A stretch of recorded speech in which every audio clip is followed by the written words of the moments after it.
Ivers Yabs, the chief observer of the EU, presents the initial report of the election observation. Stay tuned for details.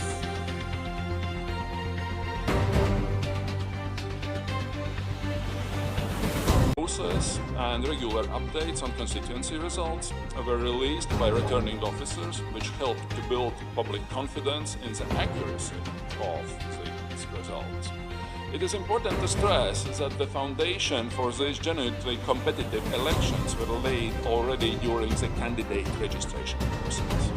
The Election Commission efficiently handled more than 600 appeals and reinstated 2/3 of appellants, upholding their right to stand, which is a fundamental right in a truly democratic election.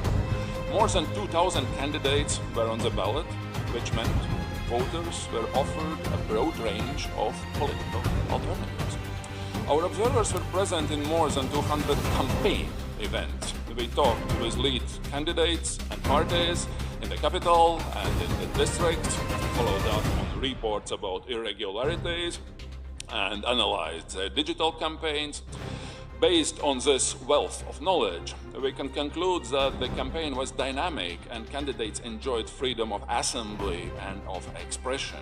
We also note that by the end of the campaign, the rhetoric heightened and focus shifted from policies to personal insults and mutual allegation of misconduct made during the rallies and amplified on social media.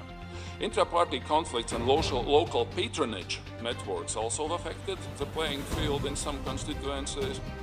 And here I would like to draw your attention to a notable setback of this historic election. Women stood at the forefront of the July mass uprising. They were fearless, calling for good governance and eradication of corruption. No, just 21 months later, women candidates were almost invisible in these elections. This is regrettable. Only 4% of the contestants were women, which evidences a clear lack of political will to advance women in national politics, even as there is a commitment to do so in the July Charter. Other deterrents to women participation included patriarchy, discrimination, digital harassment, and character assassination.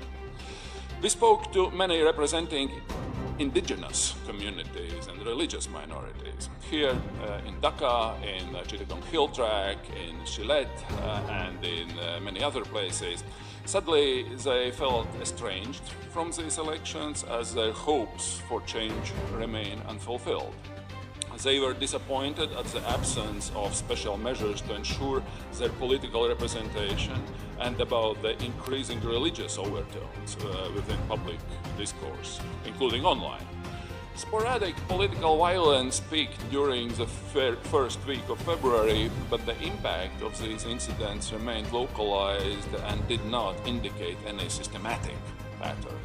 The EUM, our electoral observation mission, received reports at least 56 campaign-related incidents involving physical violence, resulting in at least 200 casualties in 27 districts.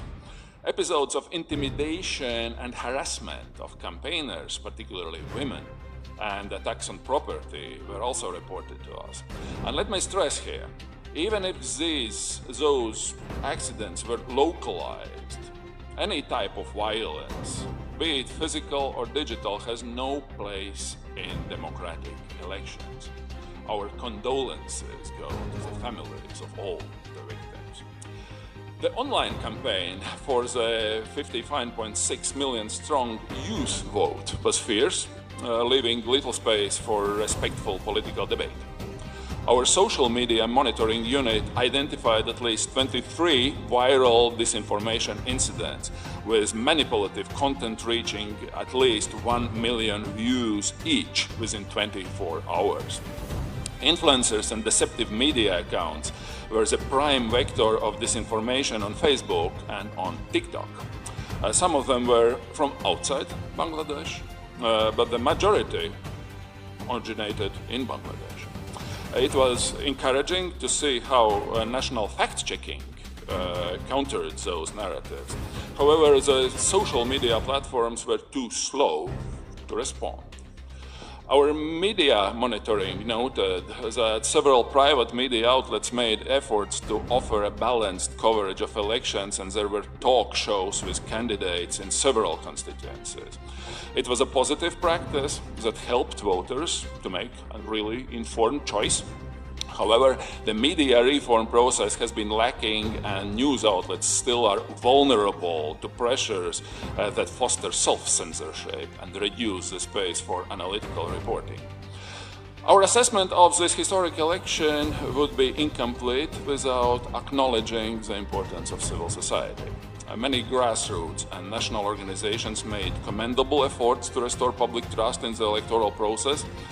81 citizen observer groups were accredited to monitor the polls, adding to transparency. Young activists engaged in nationwide voter education activities aimed to close digital literacy gaps and advocated enhanced respect for human rights. Their voices are giving confidence in the democratic development. Ladies and gentlemen, in conclusion, Bangladesh has made a pivotal step to restore public trust in democratic elections and good governance.